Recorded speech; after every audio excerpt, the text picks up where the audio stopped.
I knew my sister was jealous of my success, but brushed it off as sibling rivalry and kept supporting her and the family in every way I could. But everything went off the rails when she gave my daughter a birthday gift that I'm 38 male, the senior structural engineer at a top firm in Chicago. And my wife Megan, 35 female, is a director at a pharmaceutical company. We've got a solid 3-bedroom condo downtown. Nothing crazy luxurious, but definitely the result of years of grinding. I didn't just fall into engineering. Growing up in a small town outside Detroit, I watched our neighborhood deteriorate after the automotive plant shut down. My dad worked there for 22 years before being laid off with a pathetic severance package. He spent the next decade bouncing between retail jobs while my mom cleaned houses. Every day I watched him age a little more, beaten down by a system that treated him like he was disposable. I figured out early that I needed a skill no one could take away from me. In high school, I'd stay late in the computer lab teaching myself AutoCAD while other kids were out partying. I was good at math and liked seeing how things fit together. My guidance counselor actually laughed when I said I wanted to be an engineer. College cost money, he told me. I still remember his condescending smile. My younger sister Rachel, 36 female, has had this weird competitive thing with me since we were kids. She's divorced, no kids, and pretty damn bitter about both. Our daughter Olivia, 14 female, is smart as hell into art and music and picks up on family drama like a goddamn radar. The favoritism in our family was always obvious, though. Mom would buy Rachel new clothes while I got hand-me-downs. Rachel got a car for her 16th birthday. I got a used bike when I graduated college on scholarships I busted my ass for. Mom showed up late and left early for Rachel's graduation. Rented a whole restaurant for the party. I built everything I have from nothing. Worked construction jobs through college, lived in an apartment with 3 roommates and saved every penny. Got my engineering degree, worked my ass off, and climbed the ladder one project at a time. Now I'm a partner at my firm, but I never forgot where I came from. My first job out of college paid $42,000 with brutal hours. I was working on highway infrastructure projects, often staying on site till midnight troubleshooting foundation issues. The senior engineers would throw me the most tedious calculations, expecting me to mess up so they could prove the scholarship kid didn't belong. I'd double and triple check everything, then come back with solutions they couldn't argue with. When the 2008 recession hit, I was one of 3 engineers from a team of 12 who didn't get laid off. Not because I had connections, but because I'd become indispensable. I took on extra work without complaint, learned specialized software no one else wanted to touch, and built relationships with clients who specifically requested me for their projects. Even when I made it, I kept helping them. When Rachel's divorce left her broke 4 years ago, I paid her rent for 6 months. When Mom couldn't afford her condo fees last year, I covered them. When Rachel's car died, I bought her a new one. Did I ever get a genuine thank you? Nope, just more entitlement. And you think you're so much better than everyone. I remember the day Rachel called about her car. It was a Tuesday. I was in the middle of a crucial meeting about a skyscraper project with a major structural challenge. I stepped out to take her call because she was having an emergency. The emergency. Her 10-year-old Civic had finally died. She needed $27,000 for a brand new Mazda CX-5, not a used car, not something practical. She deserved a new SUV. I transferred the money that afternoon. Her response, "Well, I guess this makes us even for all those times Mom favored you as a kid." There was never any actual favoritism toward me. In fact, it was the complete opposite. Rachel especially resents Megan. She can't stand that my wife has everything she doesn't. A happy marriage, a great kid, a killer career, and financial stability. She's made snide comments about it for years. Last Thanksgiving, she accidentally spilled wine on Megan's new dress, then said, "Oh, sorry, I forgot some of us can't just buy whatever we want." At Olivia's school play, she cornered Megan and spent 20 minutes explaining how corporate careers damage mother-child bonds. When we remodeled our condo, she walked in and said, "Must be nice playing house," while the rest of us struggled to survive. Then there was the family reunion last summer. Megan spent weeks coordinating everything, reserving the venue, arranging catering. Rachel showed up 3 hours late, complained about everything, then pulled me aside to say, "Your wife seems stressed." I guess not everyone is cut out for managing both a career and family events. Some women just can't handle the pressure. The worst part was seeing Megan's face when she overheard. She'd been putting up with this crap for years, never complaining. Rachel's passive-aggressive tactics weren't just about material things. When Megan got promoted to director last year, Rachel sent her a congratulations email, seeing the entire family with links to studies about how children of career-focused mothers have higher rates of depression. When Olivia won a regional art competition, Rachel posted on Facebook about how some kids have all the advantages and how nepotism starts young these days. I always brushed it off as bitterness. She's going through a rough patch. I tell Megan she doesn't mean it. Megan, being way more patient than I deserve, would just smile and let it go. Megan has always been the level-headed one. We met during my second year at the engineering firm when her pharmaceutical company contracted us to design their new research facility. While other executives sent emails with vague requirements, Megan would show up in person with detailed specifications and practical solutions. She respected my expertise while I respected hers. No games, no drama, just two professionals who recognized each other's value. Last week, Rachel was acting weird when we met up for coffee. She kept asking these oddly specific questions about our place, my job finances stuff she normally doesn't care about. She also asked about Olivia's birthday party, who was coming, what time, what gifts we bought. I brushed it off, thinking maybe she was just making conversation. The day before Olivia's birthday was hectic. We spent hours setting up our condo, hanging decorations, ordering food from Olivia's favorite places, and arranging the gifts. Olivia was excited but trying to play it cool like teenagers do. "Dad, did you really invite Aunt Rachel?" she asked while helping me move furniture. "Yeah, she's family." Olivia. Olivia gave me that look kids give when they understand more than they let on. "She's always so mean to Mom." "She's got her own issues," I said, not wanting to trash talk my sister to my kid. "Just be polite and we'll get through it." Olivia nodded. But I could tell she wasn't thrilled. She's always been sensitive to family dynamics, especially how her aunt treats her mom. I remember the first time Olivia picked up on the tension. She was 9, and we were at my mother's house for Christmas. Rachel made some comment about Megan's parenting, and Olivia quietly slipped her hand into Megan's. Later that night, she asked me, "Why doesn't Aunt Rachel like us kids see through the things adults try to hide?" That evening, my mom called to confirm she was coming. "I hear you're throwing quite the extravagant party," she said, that familiar judgmental tone creeping in. "It's not extravagant, Mom. It's just a normal birthday for a 14-year-old. "Well, not all of us can afford normal like you and Megan," she replied. I changed the subject, asking if she needed a ride. After hanging up, Megan noticed my expression. "Your mom again?" she asked. "Yeah, same old crap," I said. "She and Rachel are coming tomorrow. Fair warning, Megan. I'll be on my best behavior if they will." "That's the spirit," I said, kissing her forehead. "How bad could it be?" It's just one afternoon, the night before the party. I double-checked all our preparations while Megan finalized the cake order. Olivia was texting with friends, excited about tomorrow. Everything looked normal on the surface, but something felt off, like when a structure passes every inspection. But your gut says it's one load away from failing. I've learned to trust that instinct at work. I should have trusted it at home too. Olivia's birthday fell on a Saturday, which worked out perfectly for the party. I woke up early to pick up the cake, and by the time I got back, Megan had breakfast going and Olivia was helping set up the last decorations. "You excited for your big day, kiddo?" I asked, sliding the cake into the fridge. "Yeah," she smiled. "Thanks for doing all this, Dad." A few of Olivia's friends were coming at noon, and family was scheduled for 2 o'clock in the afternoon. I was hoping we'd get the fun part of the day in before the family drama started. I spent the morning watching Olivia open our gifts, the new drawing tablet she'd been wanting for months, some art supplies, and tickets to a concert she was excited about. Seeing her genuine happiness made all the work worth it. This is what I'd been building toward all these years. Not just financial security, but being able to give my kid the kind of childhood I never had. The morning went smoothly. Olivia's friends arrived. A group of giggling teenage girls who immediately disappeared into Olivia's room with pizza and snacks.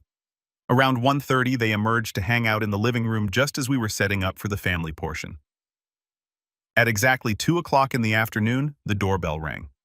Mom walked in first, followed by Rachel. Mom was dressed like she was going to a fancy brunch, not a teenager's birthday party. Rachel looked like she'd put extra effort into her appearance too. Designer outfit, perfect makeup, hair done. She was clearly trying to open up to Megan, who was in comfortable jeans and a nice top.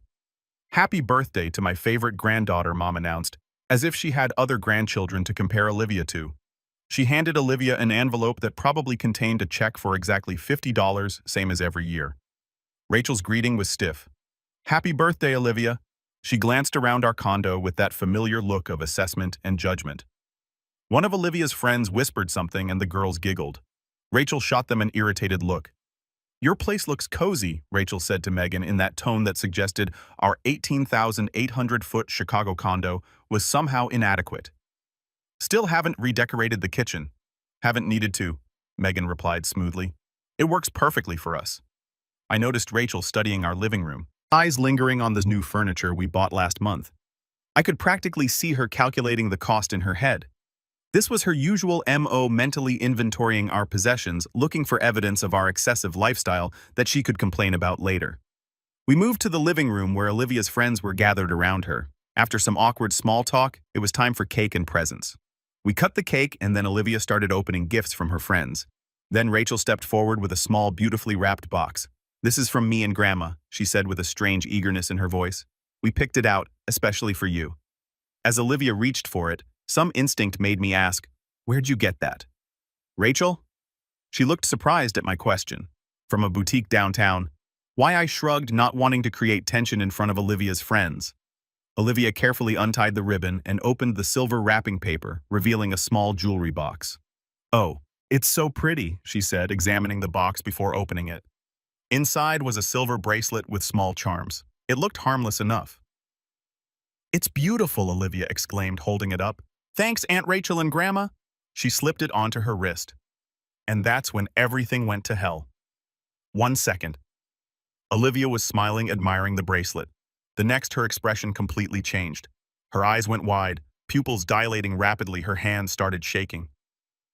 "Olivia," Megan called, voice rising with concern. Olivia didn't respond. The color drained from her face, her lips turning a scary shade of blue.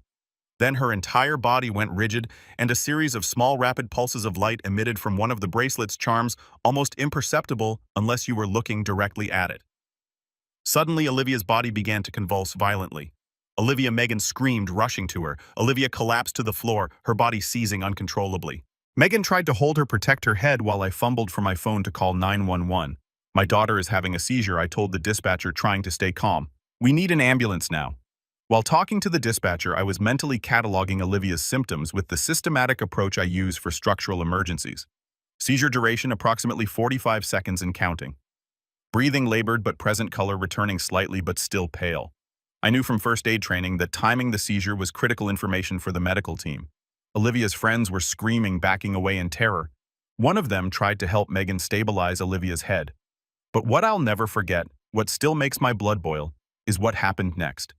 "Is the show too much for everyone?" I heard my mother say with a freaking laugh in her voice. I looked up in disbelief and saw Mom covering her mouth with her hand, but her eyes were cold, almost gleaming. Next to her, Rachel said, "Not such a perfect life now, is it?" I couldn't process what I was hearing. My daughter was convulsing on the floor, possibly dying, and they were what? Enjoying it. Megan was too focused on Olivia to hear them. Thank God. Olivia's seizure continued, her breathing shallow and irregular. I grabbed the bracelet from her wrist and examined it closely. There was something odd about the back of one of the charms, a small electronic component embedded in it that definitely wasn't normal jewelry hardware. My engineering background kicked in immediately. This wasn't just a charm, it was a device. The small circular component had the precision manufacturing quality I'd recognize anywhere, and the micro-LED was barely visible but unmistakable to someone who works with technical specifications daily. The paramedics arrived within minutes. They quickly assessed Olivia and loaded her onto a stretcher. "We need to get her to the hospital immediately." One of them told us her condition isn't stable. As we were leaving with Olivia, Megan riding in the ambulance and me following in my car, I looked back at Rachel and Mom. They were standing by the window watching us. Their expressions weren't of concern or worry. They looked satisfied. That's when I knew this wasn't an accident. This was planned. Chicago Memorial was packed with Saturday afternoon emergencies. The doctors immediately took Olivia to a treatment room while Megan and I sat in the hallway holding hands and trying not to completely lose it. "She'll be okay," I kept saying, not believing it myself. Megan looked at me, eyes red. "That bracelet, there was something wrong with it, wasn't there?" "I think so," I said. There was some kind of electronic component embedded in one of the charms. I gave it to the doctors. One of Olivia's friends had come with us and her parents arrived to pick her up. The other girls had been sent home from our condo. The birthday was officially over. While we waited, I started researching seizures on my phone, looking for anything that could explain what happened. Photosensitive epilepsy came up repeatedly. Seizures triggered by specific light patterns.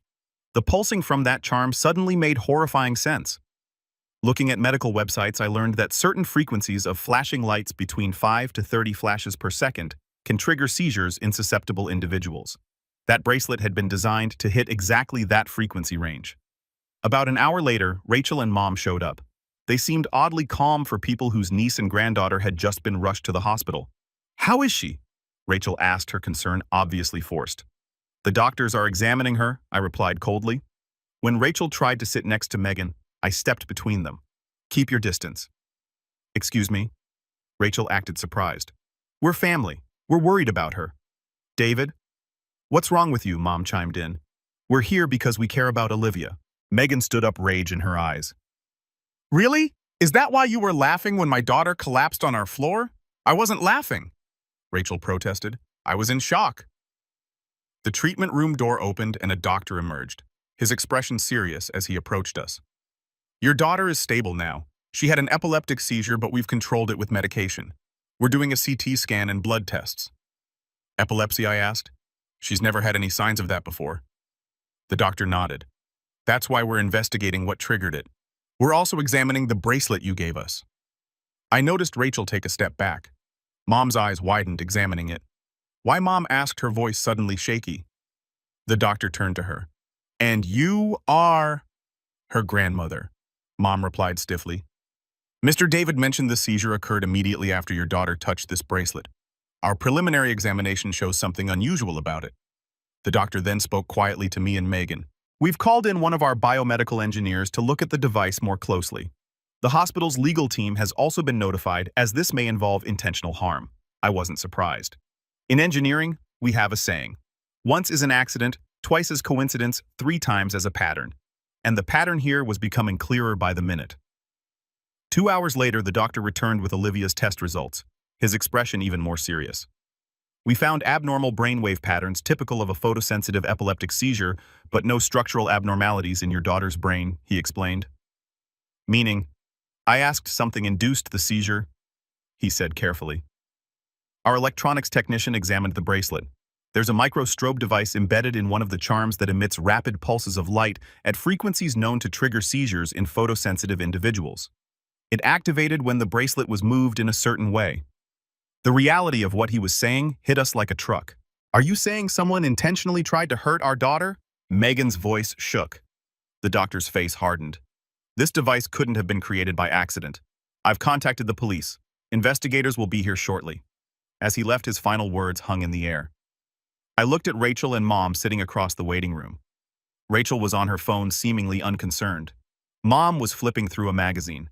These weren't the actions of people worried about a family member in crisis. These were the actions of people watching a plan unfold. The next few hours were a blur. Detectives arrived, taking statements and evidence. Rachel and Mom were questioned separately in different rooms of the hospital. Officer Dennis, a veteran cop who reminded me of my construction foreman from college, took my statement. "Walk me through exactly what happened," he said. "Notebook open." I gave him a detailed timeline, being precise about the sequence of events like I would in a structural failure analysis. The seizure began approximately 12 seconds after she put on the bracelet. I noticed light pulses coming from one of the charms. The seizure lasted around 3 minutes before the paramedics arrived. "And did you notice anything unusual about your sister's behavior before or during the incident?" he asked. She seemed unusually interested in the party details when we spoke last week. And when Olivia collapsed, she didn't seem surprised or concerned. In fact, she made a comment about our perfect life not being so perfect anymore. The officer's expression remained neutral, but he wrote everything down meticulously. Olivia regained consciousness, confused and weak, but alive. I've never felt such relief mixed with such rage. The detective, a no-nonsense cop with 20 years on the force, met with us in a small hospital conference room. "Have they said anything?" Megan asked, her voice raw. "Your mother-in-law initially denied everything, claiming it was just a normal bracelet," the detective explained. "But the evidence is overwhelming. The technician confirmed the device was professionally made and deliberately installed." "And Rachel?" I asked. "She's still denying involvement, claiming she bought it from a boutique downtown. We're checking security footage and credit card records." Olivia was kept overnight for observation. Megan stayed with her while I went home to clean up the condo and deal with the aftermath of the ruined party. The whole time, I kept turning over what had happened, trying to make sense of it. The next morning, I returned to the hospital to find Megan sitting with Olivia, who was awake and looking much better. The doctors confirmed she would make a full recovery with no lasting damage. Later that afternoon, the detective called and asked us to come to the station. Rachel had finally broken down under questioning. Megan stayed with Olivia while I went downtown. I was led into an observation room where I could watch Rachel's interrogation through a one-way mirror. She looked terrible. Makeup smeared, hair a mess. I just wanted to wipe that smug look off her face, Rachel was saying, her voice rising. Perfect Megan with her perfect life and her perfect daughter and her perfect husband. Do you know what it's like to have nothing while your brother has everything? To have him throw his charity in your face year after year? So you tried to hurt a 14-year-old girl, the interrogator asked. I didn't want to kill her. Rachel screamed, tears streaming down her face. I just wanted to break what I couldn't have. I wanted Megan to know what it feels like to have your life shattered. I wanted her to suffer for once. And the device in the bracelet. I found a guy online who makes electronics. I told him I needed something that could trigger a seizure. Paid him in cash. She laughed bitterly. It wasn't even that expensive. And your mother's involvement? Rachel hesitated. She knew. I told her what the bracelet would do. She thought it would be funny. Teach them a lesson about flaunting their perfect life. She said Olivia would be fine, just scared. I felt sick watching her confess. The pure hatred in her voice when she talked about Megan, about our family. It was like listening to a stranger. The detective entered the observation room. We'll be pressing charges for aggravated assault, reckless endangerment, and conspiracy. The DA might add more. Your mother will be charged as an accessory. Good, I said. I want them both to pay for this. I've been doing this job for 20 years, the detective said. Family cases are always the worst. I'm sorry you're going through this. I nodded, unable to find words. My sister had tried to break my family out of pure spite and jealousy, and my mother didn't even try to stop it. On the drive home, I called our family lawyer, Marcus, who helped us with estate planning last year. I need advice on restraining orders and a civil suit, I told him, explaining the situation. Jesus Christ, was his response. I'll clear my schedule. Come in tomorrow morning. Bring all the police reports and medical documentation you have. I thought about what Rachel had said about wanting to break what she couldn't have. The jealousy had been festering for years, but I never imagined it would lead to this. People talk about blood being thicker than water, but in my experience, blood can sometimes be toxic. The Monday after the incident, Megan and I met with Marcus at his downtown office. He'd already reviewed the preliminary police reports I had emailed him and had a clear strategy laid out. We're pursuing this on 3 fronts, he explained, laying out documents on his desk. Criminal charges, which the DA is handling. A civil lawsuit for medical expenses, emotional distress, and punitive damages. And restraining orders to keep both your sister and mother away from your family. I appreciated his methodical approach. It matched how I'd handle a complex engineering problem. Break it down into components, address each systematically. What kind of sentence are we looking at for the criminal charges, Megan asked. Aggravated assault with intent to cause bodily harm carries a 2 to 10-year sentence in Illinois. Marcus explained, add conspiracy, child endangerment, and the premeditated nature of the attack. We're likely looking at the higher end of that range for Rachel. And my mother, I asked, as an accessory, probably 1 to 3 years, but given her age and lack of prior record, she might get probation, he added, seeing my expression harden. The civil penalties will hit them both hard. He pulled out a damage assessment form. Medical expenses are just the beginning. We'll claim emotional distress trauma requiring therapy, loss of quality of life, and punitive damages. Given the deliberate nature of the attack on a minor, we could be looking at a judgment in the high 6 figures. They don't have that kind of money, I said. Marcus nodded. Exactly. Which means liens on any assets they own, garnishment of future wages, and essentially financial ruin. They'll be paying this off for the rest of their lives. There was a certain cold satisfaction in that. Rachel and Mom had tried to destroy what I'd built. Now they'd lose everything they had. The legal process moved surprisingly quickly. The evidence was overwhelming. The modified bracelet, Rachel's confession, the medical reports, and the electronics expert's testimony about the device's deliberate design. Rachel's lawyer pushed for a plea deal, hoping to reduce the charges. I refused to agree to anything less than the maximum. She tried to put my daughter in the hospital. I told the DA during our meeting. She admitted she wanted to break my family. I want her to face every possible consequence. The DA, a sharp woman in her 50s who'd seen it all, nodded. I have 3 kids of my own. If someone did this to one of them, I'd feel exactly the same way. Rachel's preliminary hearing was scheduled for 2 weeks after the incident. Megan and I sat in the courtroom watching as she was led in wearing an orange jumpsuit. She looked nothing like the polished, smug person who had walked into our condo that Saturday. Her eyes were hollow, her hair limp. She didn't look at us once. Her lawyer attempted to argue for bail, claiming she wasn't a flight risk and had strong community ties. The prosecution countered with the severity of the charges and the calculated nature of the attack. Your Honor, the prosecutor said the defendant purchased a device specifically designed to cause a seizure in a child. This wasn't a moment of passion or a mistake. This was a deliberate, planned attack on a 14-year-old girl. The judge denied bail. Rachel was led back out in handcuffs, and I felt nothing watching her go. My mother's hearing was the following day. Her lawyer tried to portray her as an unwitting participant who had no idea what the bracelet would do. The prosecution demolished this argument by playing the recording of Rachel's confession, where she clearly stated that our mother knew exactly what the bracelet was designed to do and thought it would be funny. My mother's eyes filled with tears as she was also denied bail. I watched her being led away and thought about all the times she'd chosen Rachel over me, all the years of favoritism and dismissal. Now she'd chosen Rachel one last time, and it had cost her everything. It's been 8 months since Olivia's birthday. She made a full physical recovery within days, but the psychological impact took longer to process. The doctors confirmed the seizure caused no permanent damage, and Olivia has been seeing a therapist to work through the trauma. I was proud of her strength, but furious that she had to develop that kind of resilience at 14. Kids shouldn't have to learn that family members can betray them so profoundly. The criminal trial was mercifully quick. Rachel's lawyer had nothing. The confession, the bracelet, the expert testimony, she was cooked. Rachel was charged with multiple felonies. Her court-appointed lawyer tried to push for a plea deal, but I refused to accept anything less than the maximum. The DA had a solid case, the modified bracelet, the confession, the medical evidence. In the end, Rachel got 6 years for aggravated assault and reckless endangerment. Mom was charged as an accessory and got 3 years probation plus a mandatory psychiatric evaluation due to her age. The judge's words to her still ring in my ears. As a mother and grandmother, your actions are particularly disturbing. You betrayed the most fundamental trust. The civil case hit hard. $750,000 against Rachel and $250,000 against my mother. Every penny went into Olivia's college fund. They'll be paying for this long after the memory fades, which for me, it never will. Neither of them had anywhere near those resources, which was exactly the point.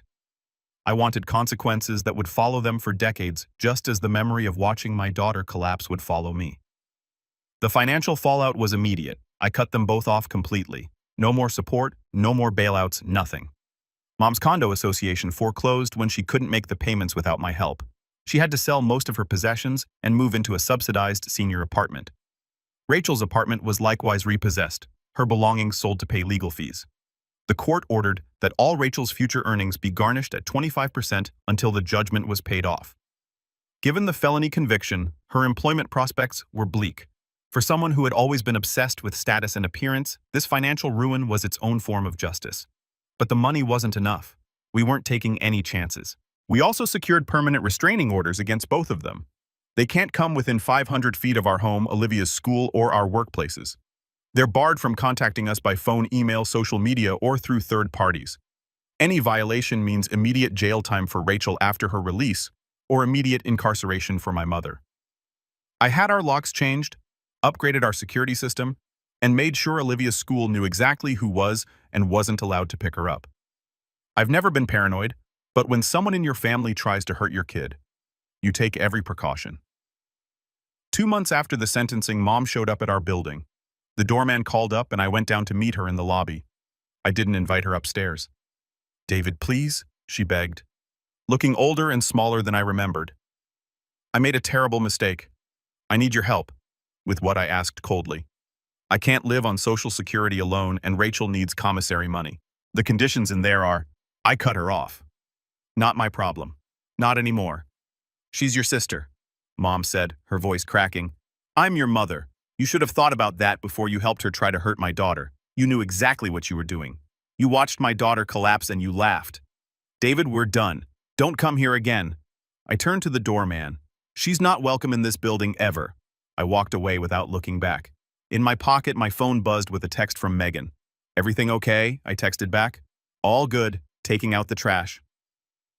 That night, Megan and I sat on our balcony after Olivia went to bed. We talked about changing our phone numbers, maybe even moving to a different part of the city. "Do you think we're being too harsh?" Megan asked, though I could tell from her tone she didn't really think so. "They tried to hurt our kid," I said simply. "There's no coming back from that." Megan nodded. I just keep thinking about what Rachel said in her confession about wanting to burn what she couldn't have. Some people can't stand seeing others happy, I said, especially if they think they deserve that happiness more. The weeks after the sentencing, I focused entirely on strengthening what really mattered. My relationship with Megan and Olivia, I delegated more at work to be home earlier. We started a Friday movie night tradition. Megan and I took turns helping Olivia with her art projects. We became even more deliberate about building the kind of family bond that Rachel had tried to destroy. The legal fallout continued for months. Rachel's public defender filed appeal after appeal, all denied. My mother attempted to contact us through distant relatives, former neighbors, even Megan's colleagues. Each time we reinforced the boundaries, documented the violations, and moved on. I've thought a lot about family since then, about how we're conditioned to forgive family members for things we'd never tolerate from anyone else, about how we're supposed to maintain these relationships just because of shared DNA. Screw that. We rebuilt our lives without them, and it's been better than I expected. Olivia is doing great in school and with her friends. Megan got promoted at work. I landed a major new client. We took a long vacation to Europe this summer, something we'd always talked about but never prioritized. Sometimes I think about Rachel sitting in her cell or Mom alone in her tiny apartment. I wonder if they ever truly regret what they did or if they just regret getting caught. I wonder if they understand what they lost. But mostly I don't think about them at all. A few colleagues questioned my decision to cut off my family completely. Blood is blood, one said during lunch. Eventually, you'll have to forgive them. Would you forgive someone who deliberately tried to put your kid in the hospital, I asked. He had no answer. That's the thing about family. People have this idealized notion that it's sacred, that blood ties should override everything else. But in reality, family should be held to a higher standard, not a lower one. The people who are supposed to love you the most should be the least likely to hurt you, not the most. Family isn't about blood. It's about who shows up, who supports you, who wants the best for you. It's about who would never, ever hurt you just to make themselves feel better. Olivia doesn't wear bracelets anymore. Can't blame her. But she's got this necklace Megan and I bought her for her 15th birthday last month. Olivia wears it every day. That's family.